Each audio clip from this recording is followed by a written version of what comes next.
Ahojte moji milí. Chcela by som sa vám všetkým srdečne poďakovať za naše posledné liečenie pri sadle duša a entity. Bolo to opäť raz niečo intuitívne. A čokoľvek, čo som čakala, že by sa tam mohlo diať, tak sa to dialo úplne že inak, takže zážitok 100%, fakt ďakujem, obrovská práca za nami. Už pri samotnom uzemňovaní sa sme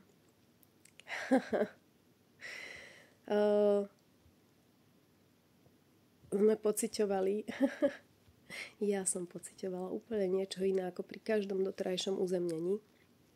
Vždy doteraz sálal obrovský pokoj, akási taká materinská láska, taká výživa z tej zeme. A dneškom, ako sme prechádzali vrstvou minerálov, tak sa mi ukázal jeden obrovský kryštál a ten vlastne vzal naše tela a teda postaral sa o nás ako v takom chráme podobu toho, čo nás čakalo v nasledujúcich 2 hodinkách.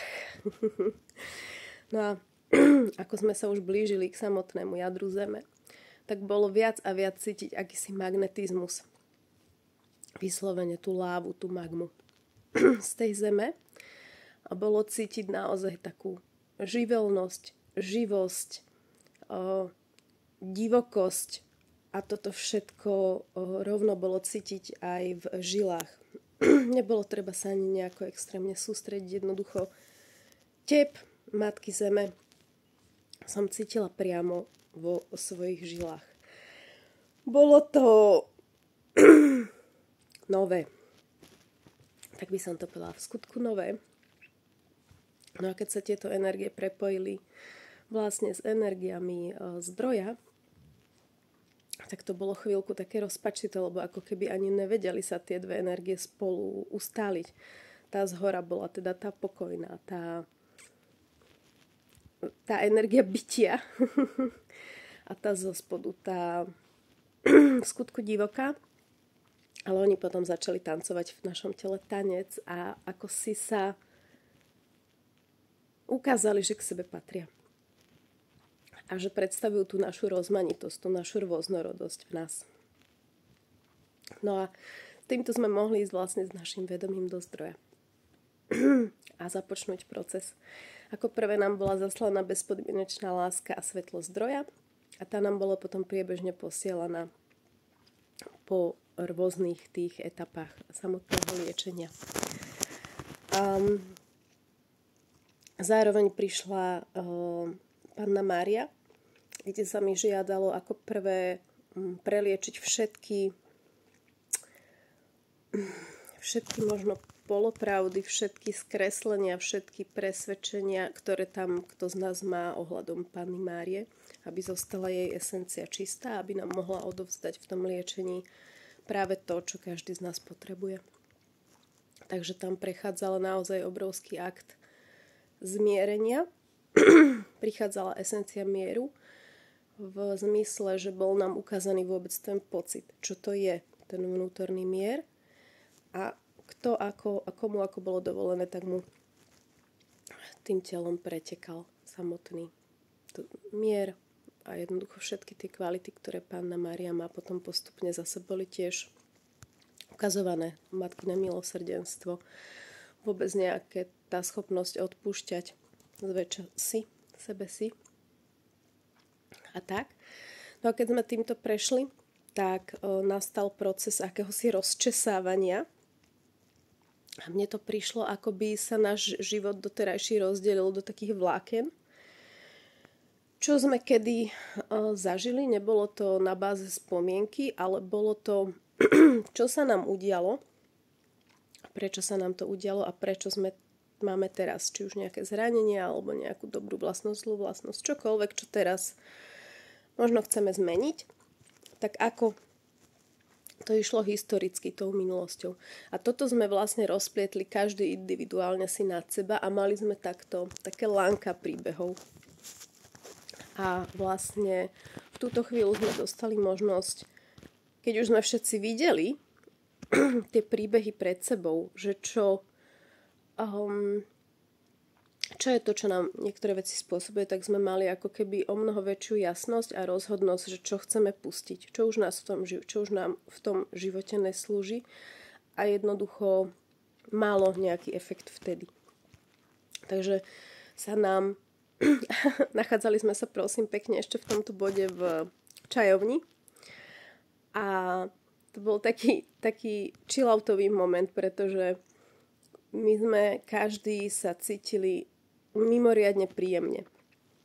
Proste niekto popíjal ten čaj, niekto sedel, niekto si tam ležal, niekto čítal knihu, niekto sa rozprával, niekto mal svoj svet, niekto, ja neviem, fajčil vodnú fajku a každý človek si spravil vlastné príjemno, ako mu je proste dobre. No a z tohto bodu, toho vnútornej spokojnosti sme vlastne každý boli vyzvaní tie príbehy pustiť a udialo sa to tak, že v strede miestnosti sa utvoril fialový plameň, obrovský plameň, teda očistný, transformačný a boli sme naozaj uistení, že čokoľvek do toho ohňa hodíme, tak nie je niečo, o čo prídeme.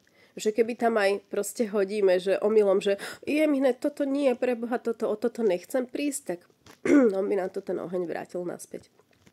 Ak by to bolo niečo, čo k nám skutočne patrí a čo potrebujeme na tej svojej ceste, tak transformačný oheň to nespáli, on to len prečistí.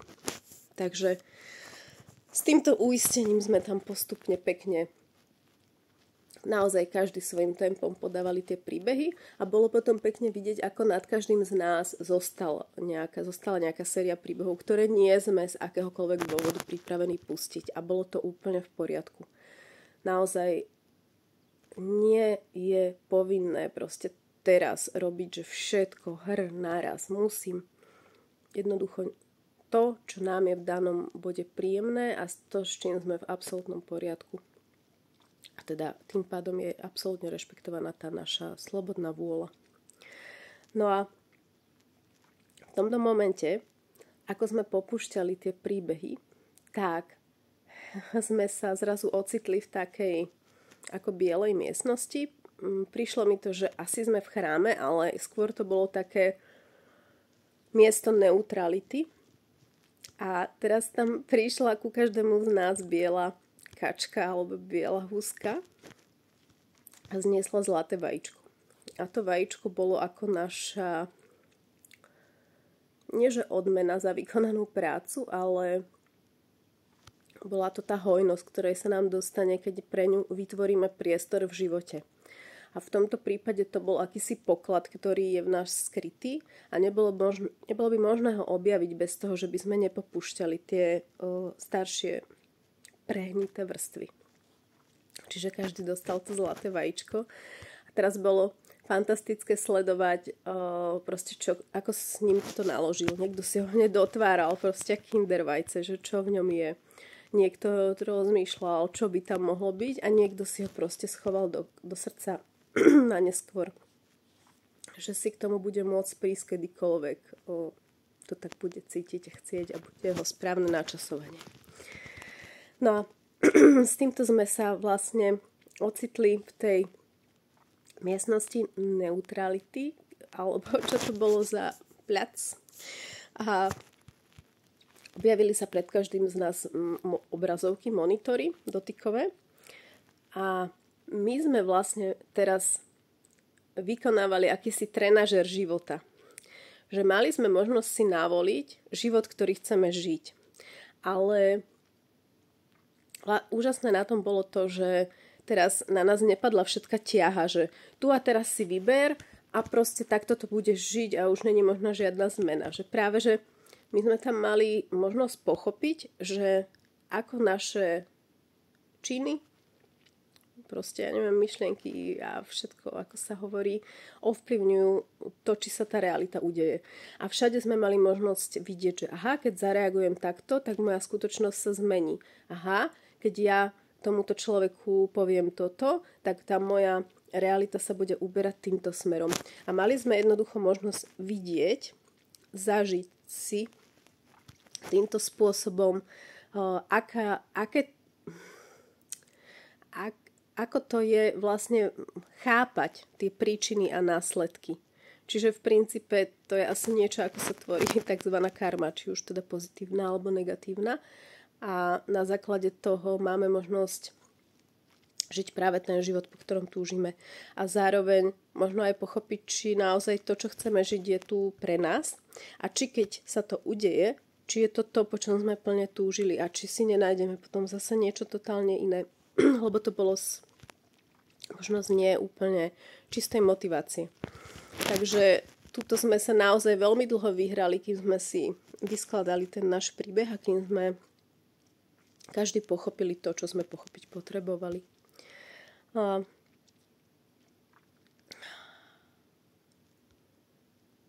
Wow, teraz mi došli slova. Takže v tomto bode to aj ukončím, nebudem to naťahovať. Určite prebehlo ešte to, že sme si poodovzdávali potom kúsky seba, ktoré sme si mohli nejak tak nepriamo medzi sebou odovzdať. Boli tam prítomné bytosti, ktoré nám v tomto celom procese napomáhali. A ešte tu vlastne téma, ktorej bol nosný názov. OK, ďakujem, linka späť. Že vlastne teraz bolo požiadané od stvoriteľa, aby nám teda pomohol sňať tie naše nejaké, či už prísadlé dušičky, entity, alebo akokoľvek by sme to nazvali, možno, že nejakých démonov, možno. A takto vlastne nejakým spôsobom som cítila, že je správne uzdraviť každé telo zvlášť. Čiže povolala som prítomnosť archaniela Rafaela, aby bolo postupne uzdravené naše fyzické telo, potom psychické, teda mentálne, emocionálne a potom aj astrálne. A vlastne na každej tej úrovni bolo trošku inak vyslovované a aj to prebiehalo trošičku inou líniou. Každopádne bolo krásne vidieť, ako sme boli ukľudňovaní tým, že ten stvoriteľ, tá jeho božská ruka tam vždy bola a čokoľvek, čo by k nám nepatrilo a boli sme to už v túto chvíľu pripravení pustiť, tak on to z nás proste sňal. A ešte bolo nádherné vidieť, že musím uznať, že pre mňa táto téma bola ťažko uchopiteľná, nevedela som, čo mám od toho čakať, ale vlastne tá stvoriteľová ruka ako si brala tie naše tiene, vlastne, lebo oni to do istej miery aj niekedy sú tie naše tiene, len sme si ich zdemonizovali. A vytvorili sme z nich niekedy až bytosť. A on si vlastne dával tie naše tiene do košíka a oni vyzerali ako čierne havrany. A proste tam tak spokojne v tom košíku čakali, kým potom budú naraz proste zaté do toho svetla, alebo už kamkoľvek patria. No a v jednom momente došlo k uzdravovaniu nášho vnútorného muža a rovnako muži prítomní tomuto liečeniu boli v skutku nápomocní nám všetkým, ktorí sme boli súčasťou toho liečenia, pomôcť v akejsi vnútornej stabilite, rovnováhe. To bolo slovo veľmi kľúčové celého liečenia, rovnováha, harmónia. A tí muži prichádzali k ženám a chytili ich za tvár a povedali jej: si krásna, si výnimočná, si úžasná. A toto prebiehalo nejakú dobu, pretože vyslovenie týchto slov z úst muža v každej tej žene vyvolali niečo iné. U niektorej to mohol byť strach, u niekoho pochybnosti. Všetky tie veci, ktoré sa vyplavovali, tak niekedy naozaj aj vyplavili tú až bytosť, ktorá tam teda u nás bola, z akýchkoľvek dôvodov. A vždy tam čakala tá stvoriteľová ruka, aby to sňala. Takže bolo to naozaj veľmi zaujímavé sledovať. A na konci vlastne vzniklo z toho to, že my sme ako si odtabuizovali tú súhru muža a ženy, že nemusí to mať len nejaký sexuálny podtón, nemusí to byť manipulatívne, nemusí od nás zákonite niečo chcieť, že môže nám niekto povedať slova, ktoré aj z tej rovine túžime počuť, pretože každá z nás je krásna a jedinečná. A uzdravovalo to aj jednu stranu, aj druhú stranu zároveň. Pretože tiež nie každý muž toto dokáže žene povedať z čistého, úprimného úmyslu. Takže bolo to naozaj veľmi uzdravujúce pre obe strany. A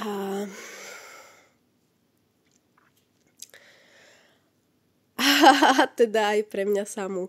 Takže u mňa liečenie prebiehalo aj v noci a stále prebieha už niekoľko dní, preto mám aj tento zachrypnutý erotický hlasok.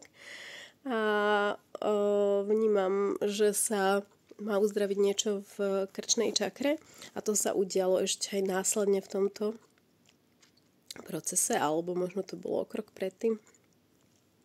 Že my sme, ako sme stáli v miestnosti tej neutrality, v tej bielej miestnosti do kruhu, tak vlastne bola tam taká žiadosť, aby sme ukázali všetko zo seba, čoho sa nejakým spôsobom sami bojíme, alebo to, čo na sebe odmietame, to, k čomu máme na sebe odpor. A my sme zrazu boli preskenovaní takým skenerom, rentgenom, proste naozaj v nás bolo vidieť všetko. A prvé, čo mi napadlo je, že bože, že uvidia to tí ostatní vedľa. Lenže my, ako sa nám ukázal ten náš vnútorný svet, tak sme každý boli zavalení tými vlastnými. Čiže aj mňa to hodilo už automaticky do môjho vnútorného sveta, takže už som už som nesledovala, čo kto robí, čo kto z čoho sa vyznáva sám pred sebou. Pretože o tom v princípe je radikálna úprimnosť nie o tom, že budeme hovoriť z mosta do prosta niečo druhým ľuďom, ale o tom, že dokážeme byť úprimní sami k sebe. No a ukázali sa mi tam veci, ku ktorým mám v živote odpor a to u mňa je motivácia najmä strach. Ja sa bojím odsúdenia, ja sa bojím toho, že proste to, čo som spravila, bolo zlé, že som zavrhnutia hodná osoba a jednoducho som si tam naozaj hovorila všetky tie príbehy, mysli nahlas to už neviem, tiekli slzy, pretože by bolo nepríjemné si to priznať sama pred sebou. To bol ten dôvod vlastne, že hanbím sa sama pred sebou, sama seba obviňujem a potom sa mi tam spúšťa taký mechanizmus samoobviňovania, samotríznenia a proste na základe tohto zranenia a tejto neúprimnosti samej k sebe si tvorím realitu, ktorá mi do istej miery ubližuje preto, aby som si dokázala, že som urobila niečo zlé. Pretože tak tento mechanizmus ma naučili niekde, pravdepodobne v detstve, možno v minulých životoch a nesiem si ho doteraz. Takže všetky tie spomienky poznám, není sú tu so mnou prvýkrát, všetky na nejakej úrovni vnímam, že som s nimi nie OK, ale keď som si ich mala takto vypovedať a aj viaceré, tak to bolo naozaj očistné, upokojujúce a vlastne opäť tam bola vnesená do toho taká akási dôvera, že ale my síce ani nemáme mať nejaké nízke sebavedomie, ale ani nie sme úplne ten Pán Boh, ktorý rozhoduje o všetkom a o všetkých. Proste sme omylní ľudia a je to tak v poriadku, robíme chyby. A práve veľakrát nás ženie za tým tie chyby robiť alebo nerobiť určitá dokonalosť, pokus, snaha o dokonalosť a perfekcionizmus a ten v jeho nezdravej forme dokáže narobiť ešte viacej škody ako človek, ktorý nám reálne podrazí v niečom nohy. Takže on to aspoň urobí na rovinu a jednoducho není to z jeho strany zavádzajúce, lebo to tak cítil a urobil to tak. Takže tá neúprimnosť k sebe dokáže mať naozaj veľké následky a preto bolo pre mňa krásne vidieť, že teda sme tam boli vyzvaní si ju uvidieť, uznať a teda všetko, čo sa tam udievalo, bol naozaj hlboký akt seba prijatia. Prijatia toho v skutku zlého, čo vidíme na sebe, že je zlé. Čomu sme dali nálepku zlé, ja som niekedy urobila toto zlé a je to vo mne. A neviem to pustiť, pretože sa snažím to zahrabávať hlbšie a hlbšie práve, že. Takže toto vyšlo na povrch a už akýmkoľvek spôsobom nám to bolo dovolené, tak to bolo prečisťované. Takže vy už každý z vás môžete vedieť, aký príbeh si schovávate vy. Nemusí to byť celý príbeh, môže to byť jedna spomienka, jedna veta, jeden pohľad, jedno slovo. Nemusia byť za tým veľké veci, ale ide o to, že si ich schovávame z trošku pokrivených dôvodov. U mňa to je, že čo ak mi na to prídu. Že naozaj ten strach z odsúdenia. Takže toto bolo ešte určite dôležité povedať. Ja vám všetkým ďakujem veľmi, veľmi pekne ešte raz. Dúfam, že sa to dalo počúvať aj s týmto mojím hlaskom. Pretože mne sa počúva ťažšie. Prajem vám prenádherný deň a pite veľa vodičky a lúbte sa, dávajte si náležitú pozornosť a neberte sa tak vážne. Tam bolo tiež dosť ukazovaná taká detská hradosť, jašivosť. Že vlastne čokoľvek, čo sme tam išli robiť, sme sa cítili ako nejaké decká na tábore, že sme sa tešili na ďalšiu úlohu. Aj s tými počítačmi sme tam proste úplne sa hrali. Celým tým liečením prebiehala obrovská esencia. Ani nie, že radosti, to bola hravosť. Proste jak decka na školskom výlete. Takže viac sa hrajme, menej sa hnevajme. A tak, dobre to bude. Ahojte!